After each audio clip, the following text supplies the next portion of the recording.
As a लेखक म्हणून तुझी काय अपेक्षा आहे की हे पुस्तक वाचल्यानंतर माझ्याकडनं काय अपेक्षित आहे तुला? मी शेवटच्या पानावरती लोकांकडून मला काय अपेक्षित आहे हे क्लिअर कट लिहिलेलं आहे. हं. ज्याच्यामध्ये मला हे अपेक्षित आहे, गोष्ट वाचा. हं. त्याने फक्त खंत करत बसू नका. जर हं. तुमच्या समोर ह्या पुस्तकातून मी मराठी शाळांचा विषय मांडलेला आहे.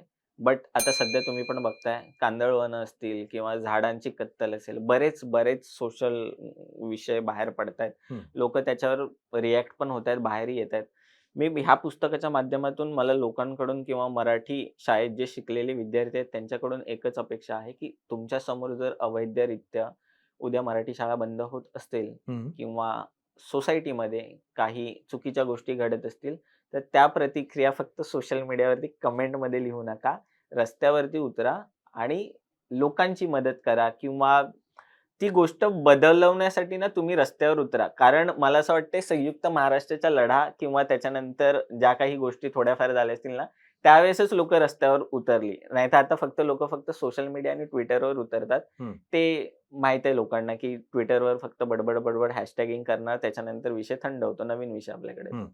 मला वाटतं कुठेतरी लोकांनी जे विषय आहेत मराठी शाळांच्या व्यतिरिक्त बाकीचे जे गरजेचे आहेत, सोशल इश्यूज सोशल म्हणतोय इश्यूज तू. असतील, हं. ते घेऊन रस्त्यावरती तुमचा आवाज उठवा आणि बदल घडवण्यासाठी प्रयत्न करा.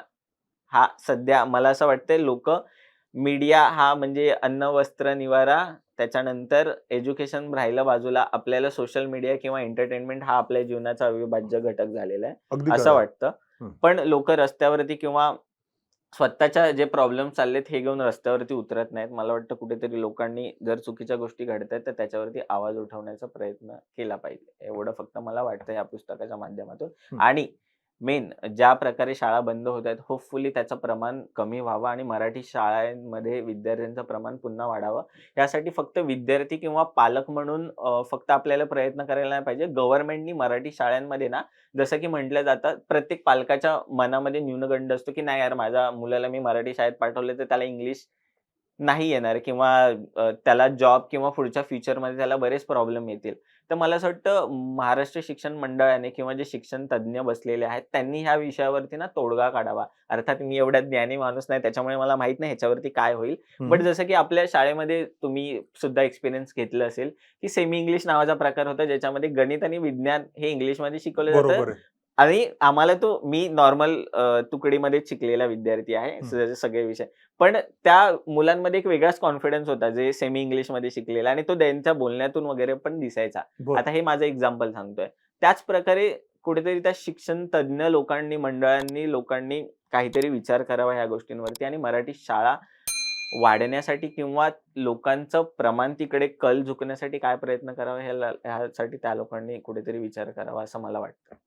सरकारपर्यंत हे पुस्तक पोहोचलंय का प्रशांत? नाही. पण मला पोहोचवायचंय आणि ते पोहोचवेल मी. हं. कारण तिथे जाणं आणि त्या लोकांपर्यंत ते मला असं वाटतं पुस्तक पोहोचण्यापेक्षा सरकार यंत्रणेलाच माहिती आहे, की मराठी शाळा किती कमी होतायत. तर पुस्तक असं पोहोचून काय होणार आहे?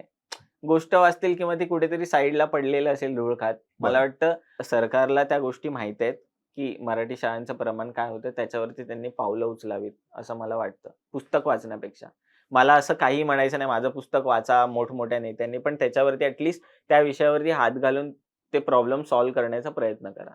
हीच माझी या पुस्तकामागची एक बोलतात ना प्रामाणिक काय इच्छा आहे. बरं.